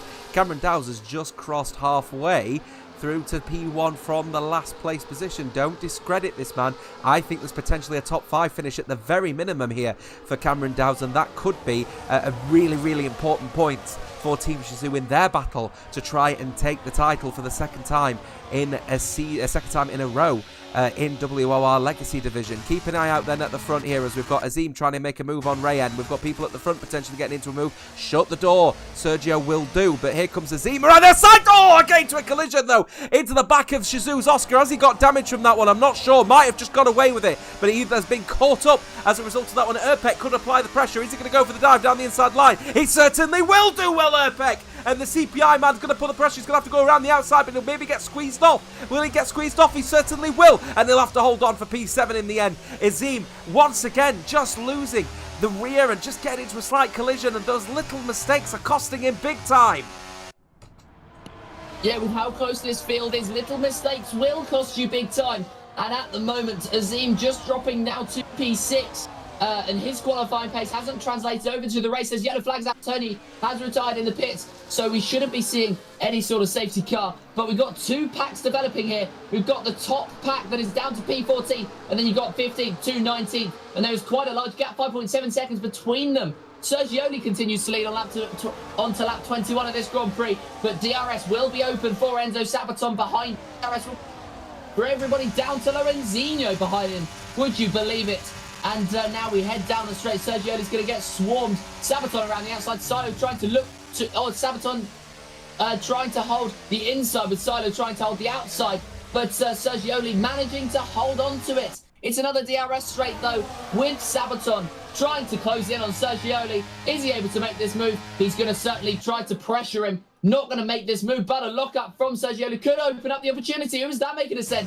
And that is Uppbeat trying to get past Azim. He's had an incredible race so far, and he sits in P7. Oh, Joe Murphy! No, there's contact between himself and Joe Murphy. They are side by side, and Joe Murphy ends up being the one to yield. Yeah, Joe Murphy really trying to put the pressure on there as well. I think there's definitely potentially a call to get at least some of those warnings removed. So if he's still in this race, he's going to have to keep an eye out on his performance, because he is trying his hardest to get as many points as he can, electing not to go for the dive down the inside line into the stadium section, but he will go potentially for a little look into the hairpin, electing in the end not to put too much pressure on the CPI McLaren Mercedes. In the end, staying in P7, Joe Murphy, but Cameron Dowd is breathing down his neck, and the Flying Scotsman hoping, as I said, I think to get into at least the top 5, and I think that would be a valiant effort from P20, and certainly a driver of the day performance on the cards here for the Flying Scotsman. Sergio finally getting overtaken. Is it once? It is twice in the end, as Enzo Sabaton and then Silo get the move done,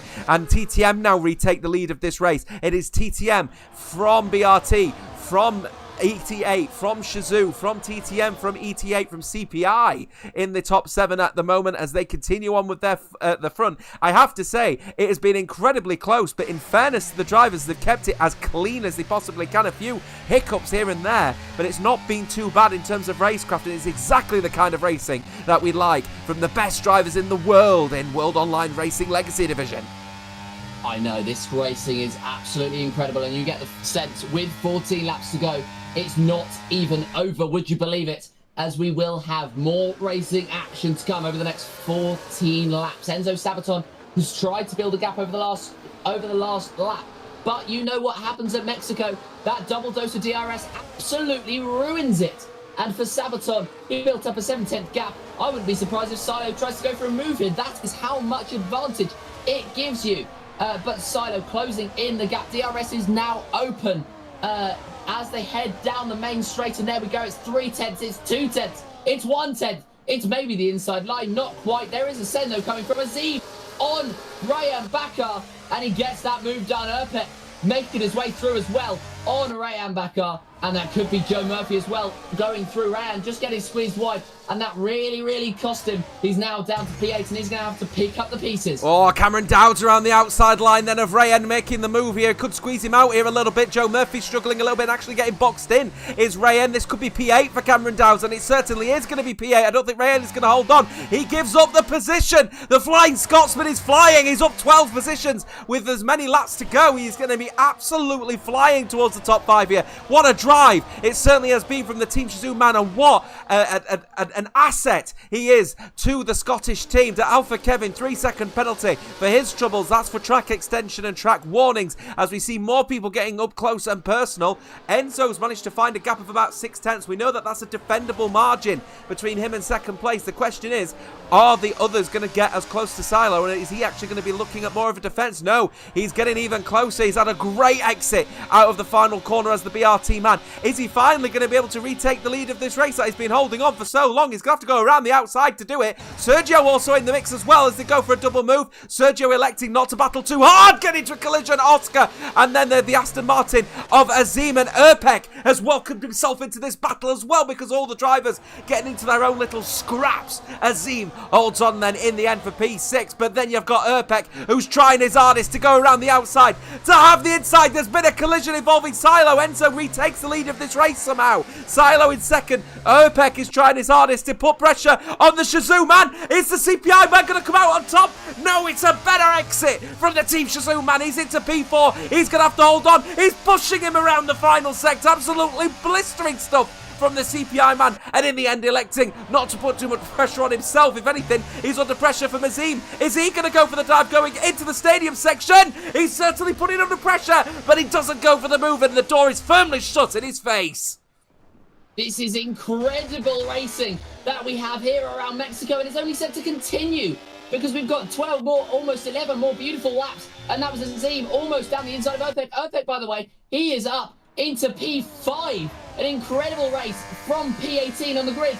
So those talking about the Cameron Dowd glaze, we are able to give Uppbeat his spot in the sunlight, but he is just continuing to cook. He's continuing to make these massive improvements. It's a crazy race so far from Uppbeat. And, well, you'd think it's only set to continue. Azim trying to go back around the outside, though, switching to the inside line, and the CPI man making that move.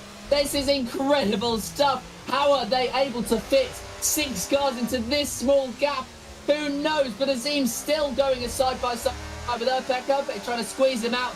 Someone's going to have to give it up. A case of goes later on the brakes, and it's going to be Uppbeat. He's lost 6 tenths, though, to Shazoo Oscar in P4, and that could be a killer, considering that Oscar does have that DRS, and that Azim is going to try and come back into him, into the stadium section, trying to pressure him into there. Maybe not as well, into the hairpin. So just sitting behind Enzo. He's had the pace in the last few laps. He built up 7/10 gap 3 laps in a row now, and he's just sitting behind. He's just sitting ahead there with Silo, just sitting behind and being carried by that DRS. Here comes Sergio, then I think is more likely to make the move on Silo, but Silo can obviously defend with the DRS that's available to him thanks to being within the DRS detection of Enzo, but in the end I think he's going to be a little bit too far back for any kind of move, but Joe Murphy is certainly wanting to get this done as well. We know Uppbeat is a very aggressive defender, so I would expect Joe Murphy is going to be a very aggressive attacker, and this could be a little bit of a ding-dong to say the least between these two. Down at the back, 18th and 17th, Samuel Barker and Brandu getting into their own mix. Joe Murphy electing not to go for the battle because he's getting attacked from Azim, who always seems to come out of nowhere at the moment, does Azim, but off the track he will go, and he'll have to concede the fact that Joe Murphy was just a bit better, and actually Cameron Dowd's trying to put him under pressure, but the traction is available on the outside of the circuit. Cameron Dowd knows it and elects to give Azim the position back. We've still got 10 laps, or 9.5 laps to go in this race, folks. I've got no idea who's going to take the race victory. Oh, what an exit here from Cameron Dowds. This is for P7 of all positions, up to P7 around the outside then, going into the stadium section. Fantastic stuff from Cameron Dowds around the outside. That is just world-class racing from the Flying Scotsman, who is now up to 7th. Brilliant. Yeah, and he opened up the door for Ryan, who was unable to take that advantage. Those asking in the chat, by the way, Azim does not have... He's dropping those positions, courtesy of trying to fight his way forward. The gambles are not paying off at the moment for the ETA man, and he's dropping through the field. Silo is going to try and make a move for the lead of this race. So is Sergioli. It's 3 wide once again into turn 1. Why not? Enzo coming out on top, being latest on the brakes despite being in the middle. Silo in P2. Sergioli in P3. Uppbeat fighting his way through to P4. Joe Murphy appearing. We haven't spoken about him in a positive light in the last couple of laps, but he's up into P5. Uppbeat around the outside, and Sergioli possibly. They are still side by side. Uppbeat could be onto the podium from P18. Wow. And indeed he is. Joe Murphy trying to fight his way through as well. Sergioli struggling around the outside line, but he's able to get that traction and get back into P4. Remember, P18 for Uppbeat, of course, serving the qualifying ban for CPI, and he's absolutely flying at the moment here. Is this going to be a nearly last to first challenge for that CPI McLaren Mercedes? And I think he's got a little bit of ERS at his disposal as well, so he's not even pushing too aggressively at the moment. Is that McLaren Mercedes? As it stands so far, Enzo Sabaton still leading the way for TTM, BRT Silo for BRT, Uppbeat for CPI, Sergio for ET8, BRT, Joe Murphy for BRT, and then comes Oscar and Cameron Dowds, the two Shazoo boys in 6th and 7th. A valiant effort from Cameron Dowds from 20th place. He's racing so well, but at the moment Uppbeat is just the man on fire, because he's going from 3rd to 1st at the moment as he goes down the inside of turn number 1, and from 18th place Uppbeat of CPI leads the Mexican Grand Prix. Sector 1 yellow flags wave. We have a spinning car. I think it's Rappy that's potentially gone for a spin. Kobe gets a 3-second time penalty. Silo is back up to 2nd. Enzo is in 4th. Joe Murphy going around the outside line, but he's not going to get that one done. Shazoo still 6 and 7, but between the top 5, anybody could take this race lead at the moment, a race victory. We've still got 7.5 laps to go. Fabulous. Yeah, and look at the fact that we've still got drivers who could come back into it. You've got Kobe, 2.3 seconds off of the top pack. He could come back in to this race at any point. It literally could be anybody, especially in this top 13 battle. You look at Azim down in P11. He was one that we were talking about having an easy 1-2. Oh, no! 3 seconds worth of penalties. CPI are going to be devastated by that, and you'd think that that is going to cause the stewards a lot of hassle as they try to get those removed as quickly as they can and as efficiently as they can. Silo with that DRS, he's going to try to close back in on Uppbeat. He's going to take that slipstream. Uppbeat drifting into the middle of the track, but then going back to the outside. Silo in the middle, and Sergioli sending it to the inside line. They're still somehow fighting away. It's lap 29 of this Grand Prix, and I don't think we've seen a calm turn one. And it's Enzo Sabaton squeezed out to P5. It's a 2-4 for both the BRT drivers. Oh! This is incredible stuff. It could be a 2-5 though, with Enzo Sabaton around the outside. There's contact. Joe Murphy is going to drop now. He's maybe he's not actually, because somehow he's managed to hold on to it, and he's managed to hold on to P4. Enzo Sabaton and Oscar trying to fight away. Sabaton holding on to P5. Oscar having to settle for P6, but now the two Shizou men are together and they're able to fight their way forward. Oh, who's got a blue shell to try and mix this one up? But Uppbeat has given himself a blue shell with that 3-second time penalty. It's an unforced error, but if there are any other collisions where he got a warning that he might feel is unfair, he might still be in on it. So I really think you need to take these time penalties with a pinch of salt with how close it has been out there tonight. It wouldn't surprise me if we start to see just as many penalty reductions that we do as penalty inclusions. We'll have to see. Silo getting closer and closer and closer. The Ferrari power unit powering down towards turn one, but Uppbeat trying to defend. Will he defend this one like a lion? He's opening the door, but he's not allowing it. He's not really going to go for it on this occasion with 6 laps to go in this Mexican Grand Prix. Enzo Sabaton trying to keep within close distance of BRT's Joe Murphy. Cameron Dowd's now overtaking his teammate. Is up to P6. He's going to want to try and get into the top 5. I think that was his target. He's certainly in on it. Enzo Sabaton getting into that collision with Joe Murphy might have shook him up a bit. There's an opportunity to potentially get into the head of the man in front, thinks Cameron Dowd. He just needs to get into his wing mirrors and force an error from that Red Bull. Exactly, I think, and there's been lots of errors coming out to this race, which has meant that a lot of these drivers have been able to force their way through. And Cameron Dowd, I mean, he's forced his way through from 20th on the grid. He's P6 at the moment. So it's looking very, very strong for him. Oscar, by the way, started 7th. He was looking in contention for a race win. I'm not sure what's happened to his pace, but he has allowed Cameron through into P6 to attack the drivers ahead. Both the BRT drivers in the best position, 2nd and 4th. I know that Joe Murphy has quite a few penalties, but hopefully he will be still trying to fight away, at least, if not for his sake, for Silo's sake. Penalties will be applied right up and down this field. But at the moment, it's pure racing action, and this could be more pure racing action up at the... This is absolute carnage. Joe Murphy threw on Sergioli. Sergioli trying to fight his way back. Sabaton in there as well. Cameron Dowd's trying to get his way into the mixer. It's side by side between Sergioli and Joe Murphy. Who's going to be later on the brakes? It looks as though Joe Murphy has that straight line speed, but Sergioli will be able to be later on the brakes, and he is able to try to fight his way through. Silo's trying to box him in. Sergioli makes that P3 back, and he's going to try to hold off now the BRT man. And we could be seeing, for the first time in a number of laps, the top 3 stay astern.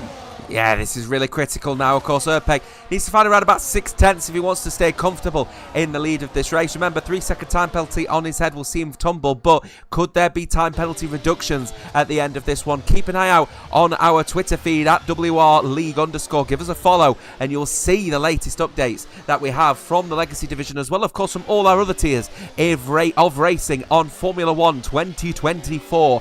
31 of 36. It is 32 of 36 with 4 laps to go. It's a sprint to the end of this race now, folks, but everyone is on tyres that are really, really wearing thin, and every mistake, every little flicker of the steering wheel to just correct the car not behaving may lead to a little bit of a Costa time, which is just going to be so detrimental with everyone being so close. You can see Uppbeat completely missing his apex at turn 1. He is not comfortable out there on 23 lap old hards that he has been battling so hard from the back of the grid in P18 to get to the front. Will he be able to hold on to the race victory after the penalties are potentially rescinded? That is the question. Sergio back up to P3. We did say ET8 may have bottled their strategy. Azim is now down, would you believe, in P12.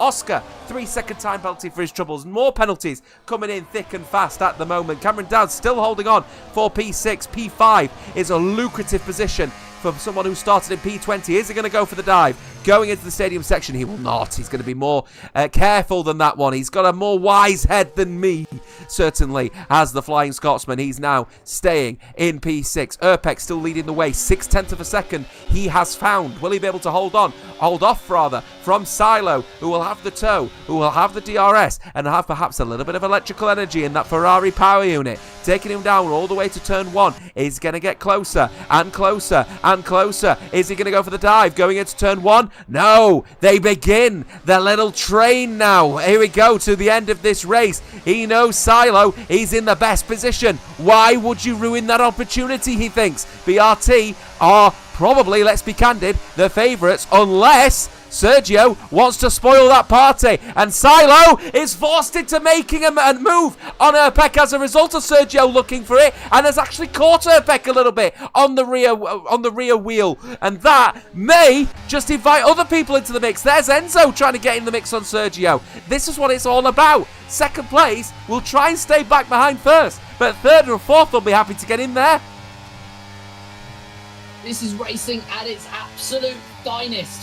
Right up the top, we're on lap 33 of 36. We've had about 30 laps straight of racing, and they're not yet done. We've got 13 drivers still within DRS range of each other. This is absolutely mental stuff, and it's testament to the abilities of all these drivers that they've been able to stay so close for so very long. We're going to get DRS once again down the main straight. That is GT10 Billy getting a 3-second time penalty. They are littered around the field. Joe Murphy, Urpek, Jesla, Alfred, Kevin, Oscar in this top pack, all picking them up. Brandon picking up another one. They could be going 3-wide in turn number 1. That's if Sergioli wants it, but he's going to have to back out on Silo. There's contact. They're both out of this race lead battle. That is incredible stuff, and it's coming at an awful time for Silo when he was looking in such a good position. And now it's advantage TTM and advantage Enzo Sabaton. He sits in P2. He's the only one in the top 3 without a penalty, and so he could be in a great position. Oh, Silo is frustrated. You can tell he's forcing Azim around the corners, and unfortunately, I think he nearly collided into the back of Dow for Kevin. EVE have got a good chunk of points here as a result of this one as well, but BRT are now losing one driver at the front. Joe Murphy's going to have to lead at the front with potentially 2 penalties hanging over his head, and then ETA, their strategy just did not work. They put themselves at risk, and now they're paying the price. They're down to 10th and 13th, and their charge towards the Bunga Racing team is certainly being put on hold. Cameron Dowds gets a 3-second time penalty to add more insult to injury to the front 5. At the moment, the cleanest racer is Enzo Sabaton. Whatever happens, he's leading and taking the race victory tonight, and TTM are going to take their first victory in what I think is a very long time at the moment, with Rayen also clean as well. It could be a 1-2 for TTM. This would be one of the most incredible 1-2s ever that we've ever seen. At the moment, it's Enzo Sabaton leading from Rayan Bakar and Nassim taking P3 with all those penalties applied. Cameron Dowds makes his way past Joe Murphy. They're still fighting away. 2 absolute legends on the console scene, and Joe Murphy makes his way through. He holds on to that position ahead of Cameron Dowds. It's one of the top Xbox drivers against one of the top PlayStation drivers, and it's Joe Murphy who holds on to that one. And now Jeslar is going to be the latest driver to try and come through on Cameron Dowds, but he's unable to, and he just has to sit behind in P5. But as I was saying, podium at the moment is a 1-2 to TTM, and it could be a first podium for EVE. You've got Nassim sitting in 7th. The podium at the moment could be 2nd, 6th, and 7th with those penalties applied.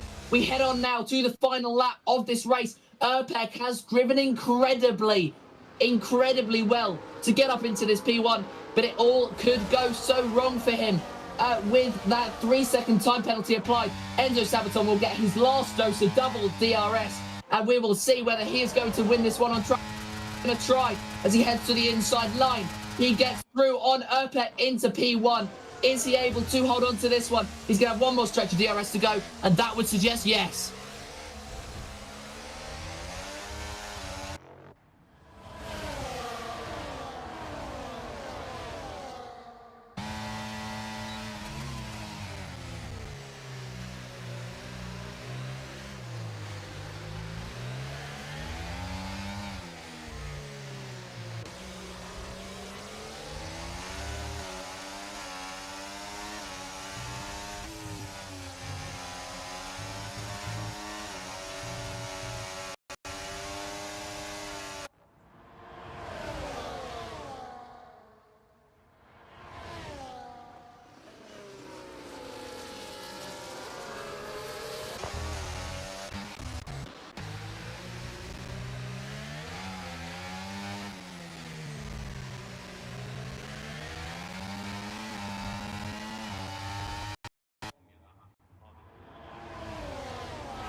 Oh my goodness me, what a race that was. And in the end, Enzo Sabaton coming out on top. I do believe, Jota, you were muted at the end of that one. I was, and you know what? I'm glad I was, because I was absolutely screaming and my voice is absolutely done for. I got caught off guard by that. It's racing at its absolute finest, is what I said right at the end of that race. I'm absolutely knackered after that one. TTM 1-2, it's their first race win since Monaco, and EVE, their best performance was P6. Would you believe? Of all places, they finished P6 was their highest. They get their first podium of the season. Oh, Kotskis, I'm just absolutely speechless. It's the best race I think I've ever commentated on in my entire career since 2016.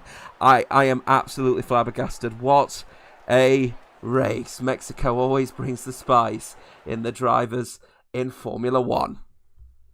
And I'm glad that I was alongside you for it. I've only ever lost my voice twice while racing.